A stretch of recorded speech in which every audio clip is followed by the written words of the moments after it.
amazing how well built these cars really are.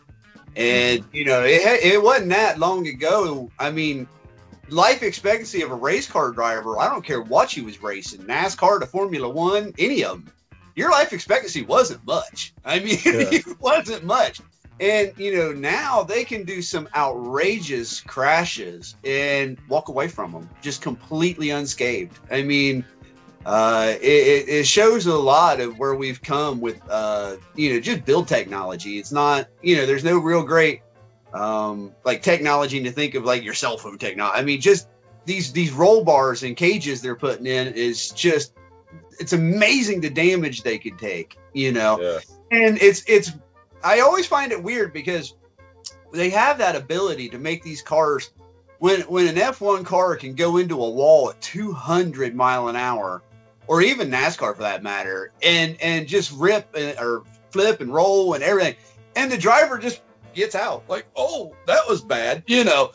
And yet we have cars that are on the road that if you hit something at 30 mile an hour, you're going to probably die, you know? It's like, why can't we incorporate some of that technology and crashability into our everyday cars and make them, there's no reason that a car manufacturer nowadays can't make a car that is a 5-star crash rating. You should be able to walk away from a 30 mile an hour crash, no problem. If these cars can hit something at 200 mile an hour and the drivers are fine, then why can't we hit something at 30 and just be like, it's fine, you know, and walk away? You know, that's interesting because my mom's Audi, you know, some people have crashed into it, and, you know, there's been a few little fender benders, and it's been, you know, I get out, I'm fine, the other guy's fine, and, you know, everyone involved is fine, and the car completely fine. One crash, there's only a minor crack in the back bumper, and then the other one, there was only the license plate got slightly bent, but the whole front grille, whole front end, completely fine. So I think Audi is kind of going on that path of making super durable, good, like 5-star crash rating vehicles, but I think other manufacturers need to do some of that too, because I know there's a lot of ones that just completely just crumple. They just gone. Well, and I think that was a bad idea when Chrysler introduced the crumple zones back then. Was it in the 80s when the crumple zones come out? I had a friend who took his mom's LeBaron back in the day. I'm dating myself with the LeBaron. Anyway, he took it out, and one of the tires was dry rotted, and it popped on him while he was going. He wasn't even doing all that quick. I think he was only 40, 45 mile an hour, totaled the entire car. And they said, well, that's what happens. The crumple zones give in, so that way it absorbs and disperses the energy of the crash. And it just completely totaled the whole car. I mean, they said, yeah, they're not made to be fixed once that happens. And I'm like, oh, well, that don't seem like a good idea. But it stuck around. So I guess the drawback with that vehicles, well, you become the crumple zone. Yeah, well, it's like I wouldn't mess with that. That seems like a dangerous game to play. Well, like we was on like I said, you got me stuck on that Bring a Trailer website. Oh yeah. I found an old VW. I am not going to say the name because I don't know how. It was the old VW vans, not the buses of the day, but the vans, and it was the flat nose like the old buses were. I mean, and it was a 4-wheel drive, and it was a little camper, and I thought, this is brilliant. And me and my wife love anything it's like a good camp wagon. We're just suckers for it. And I was like, look at this would be great. And it was like, but your knees were the crumple zones because there was just you and the dashboard. That was it. It was like, And it was like, no. I'm sure it probably would do okay just because the way it's built, it's probably built kind of tankish, but there is something about, you, the dashboard, and then that's it. Just it's like that old that van that Hammond had in the Man with the Van challenge. Oh yeah. Flat front end. I mean, if you crashed with that thing, yeah. Which your legs amputated. Which he did, yeah. He completely just that thing flipped. It did. I don't know how he walked out of that thing unscathed. I mean, I have watched that. I have watched that so many times. Because it was actually just catapulted. Because when he comes around turn, everything's good, and all of a sudden it literally just goes airborne. Yeah. And then just flops over, like, you know. It's like it got frightened and it was like, ugh. Yeah. or like somebody. Damon joined. Morning, Damon. Oh, evening, I guess, for you. I think, cause I thought it was going to be 5. I think daylight savings might start in the UK because it's 4. Oh, yeah. No worries. Like, who now? So that's what counts. That's it. That's all. You made it. Anyway, Doug, you were saying something. You got me on that site, and now I'm stuck on it. And you brought up on it, and it was like, you know how long I would be there looking for cars, and my list would be so long.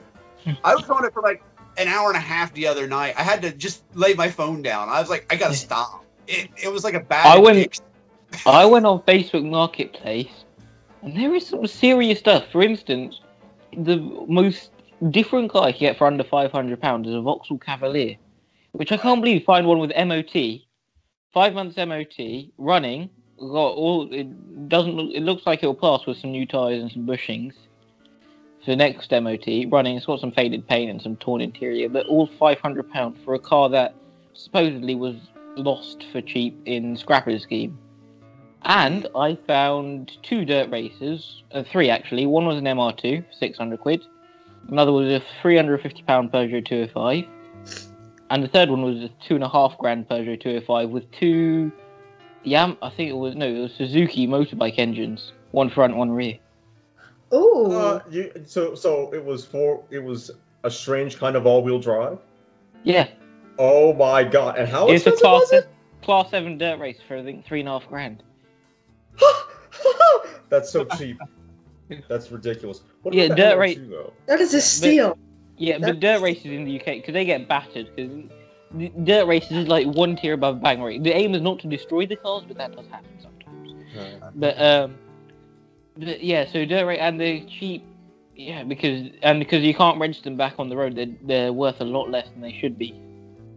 So because not many people, because in the UK, cheap racing is cheap, so stuff doesn't get expensive because anyone who wants to pay more than that much amount of money goes into the higher, more expensive racing series like road racing and stuff.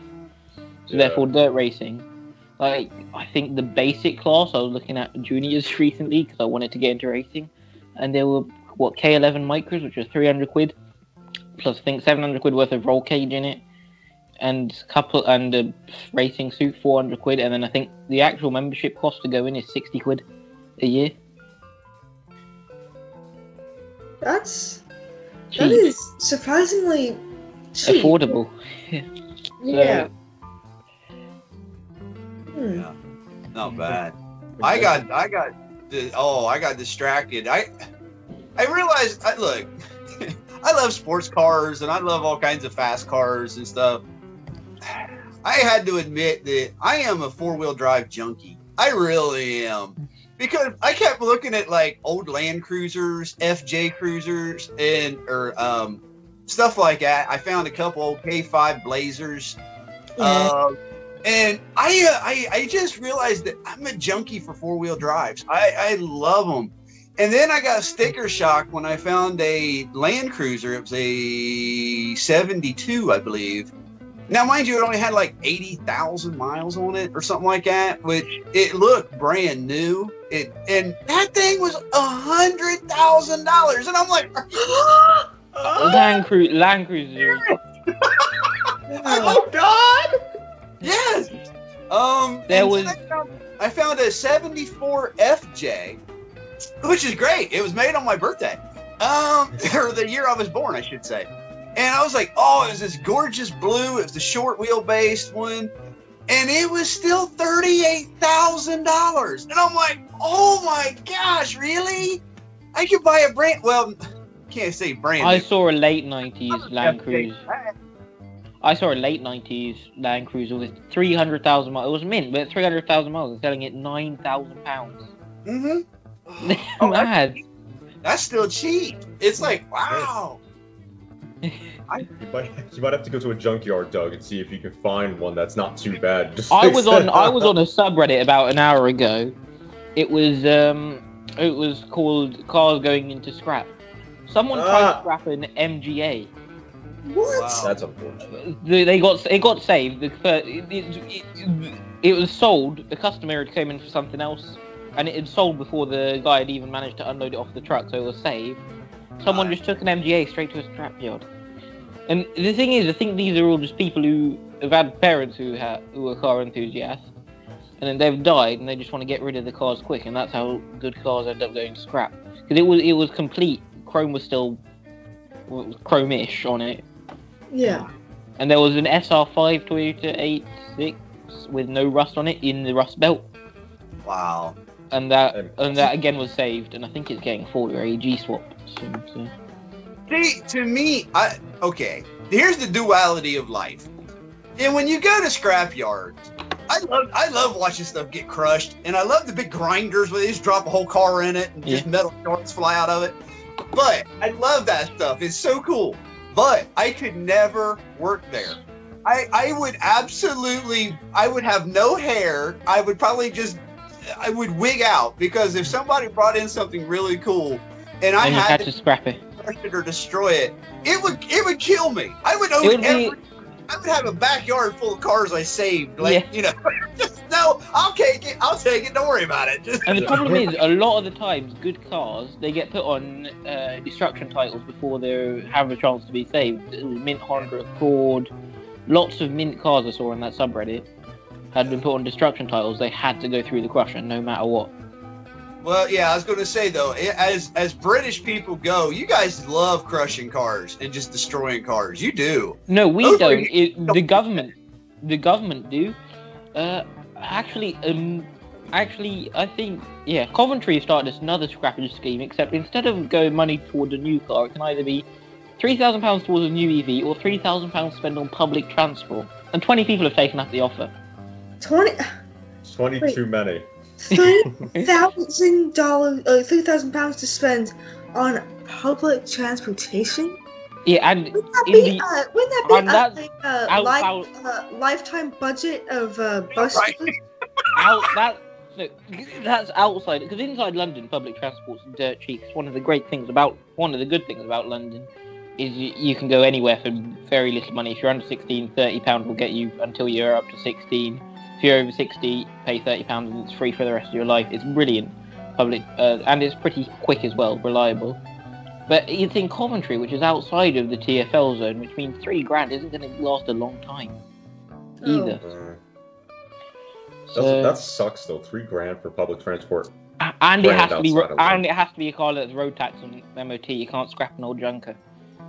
What's the point of that? My article about it, the first one that was scrapped was a Citroen C1, which had no engine problems, running perfectly fine, had 4 good tyres, the body had no dings on it, and it went straight to the crusher because scrappage schemes. And apparently, if that's successful, it might go nationwide. Oh god. I guess I understand why people would just scrap rather than resell it, because they might get more money scrapping it. But it also seems like a waste of a perfectly good car. At the time, that C1's £300. So, oh god, yeah. Yeah, and that's the problem. When a car gets sub £1,000, doesn't matter how good it is, they're gonna get scrapped because no one's bothered to sell something if they're not gonna make as much. If they're only losing £200 rather than scrapping it than selling it, they're gonna scrap it. And when you're offering £3,000 for a £500 car, doesn't matter how good that car is. It didn't matter if it was an MX-5, which 3 years ago were worth a little money as well. It would have been scrapped. I mean, you could get 3 years ago, the sub £500 car market was brilliant. You could get a Rags 944 Lux for £500. You could get a good one for £1,500 3 years ago as well. So yeah, but the car, and then these types of cars get crushed if they don't sell within a month or so. Wow, I remember they tried something similar here. A lot of the car dealerships were doing it though. You took your car to the dealerships. Yeah, lots of dealers still do it in the UK. They give you, I think it was $2,000 or $3,000, and it didn't matter what the condition of the car was. Didn't have to run or anything. I think it was hilarious because $7 people grand. were dragging in these old rust buckets they dug out of a cornfield. Yeah. A lot of them didn't have tires on them, and they were rusted, and there was trees hanging out the windows, and I mean. And if people would bring him in and be like, "Yeah, we'll finally get rid of this one," and it's in the UK, ice going in. It was just we had a law where you had to own the car for 6 months, and it had to drive down the road ish, so you couldn't just send in anything out of a field. You could bring them in on car haulers. It was fine. It was fine. It's completely rusted out, and it has a live oak going out of its trunk, and. You can still sell it to the Chevy. This BMW 2002 hubcap. Can I get that on trade-in, please? Yeah, right. My mom used to tell me about a similar. I guess it was. I don't know if she was in Colorado at that time. She probably was. Of an old scheme, I guess, called push, pull, or drag. Yep. Basically, whatever was on the lot, if you could take it away effectively, no matter how you did it, then it was yours. Yep. And that's how she dropped. That's how she dropped her old Nissan Coupe. It wasn't a cool one. Let me promise you, it wasn't a cool one. It was not a 240. It was a really short, like little, not pod, but little, like water droplet looking thing. I really don't remember the name of it. I don't think it was black. It wouldn't be a Figaro because no, God no. Crap. I don't remember. Think of like a Nissan Mitsubishi Eclipse. That's what it was. Yeah, that's how that car died. A Nissan Mitsubishi Eclipse. Maybe mixed with a bit of Chrysler Crossfire. I was thinking the Talon. Remember the old Talon? Yeah, that's what I was thinking. Yes. Love that you. So that was one of the first cars to have all-wheel steering. I remember between this and the last car, but I mean, I remember it was the first real production car I ever heard of that had it. And I guess it didn't last very long because people didn't know how to drive with it, so they would just steer real fast like they normally would, and they just fly off the road. So yeah, it just didn't work out real well. Honda had a similar system with the Prelude. I think in the 80s, well, they had Ford that. Did they call it 4WS? I feel like that's something Porsche. I think it was all-wheel steering. I think something like that. The Skylines had it. The Skylines had it, and it was popular to put lockout bars in it to stop it doing that for some reason, which I don't really understand. I like how they did that rather than just like take out the rear tie rods or something so it wouldn't steer. Well, if you took out the rear tie rods, the wheels would just go all floppy, wouldn't they? Yeah, they just kind of Yeah. So yeah, I they don't do that anymore around here that I know of as far as the drag, push, or pull. In fact, there was a time there where people were stealing other people's cars and taking them in and trying to get rid of them. Oh, I've heard bad stories about people who nicked Granadas and like to send them to banger races, because banger races will pay good money for a Granada that has no title and stuff. They'll pay 800 quid for a car that's useless to banger race because the Granadas are such popular banger racer cars. So I've had people. So back when they were still on the road, commonly people would go out, nick them, and then sell them without a title to banger race, and they'll get banger raced. That's bad. That's bad. But that's like, hey, there's some people who I used to be around quite a few people that had done the demolition derbies around here. Oh, yeah. And I tell you what, they would spend a fortune on a piece of junk because why? It's a tough car, and you're like, yeah. It's a piece of, and then they just cut it up anyway. And I'm like, yes. To go out and crash it. And I'm like, really? There was a story on a bang racing. I don't like bang racing, but I did research one week for an article that I never bothered writing. And some guy went. I don't know if you guys would know the Sweeney. And there was a Ford Granada that looked exactly like it was out on Sweeney. It was the silver with the fog lights with the manual. I don't know if it had fog lights, but it had the little rear lip rubber spoiler. And the guy was willing to pay $5,000. And the wrecker, who was a banger racer at the time, said no. And he went, "It's a manual. It's rare." And then the bag racer went, "Yeah, too." And it got bag raced. He turned down $5,000 for it. Wow. That sucks. You know what though?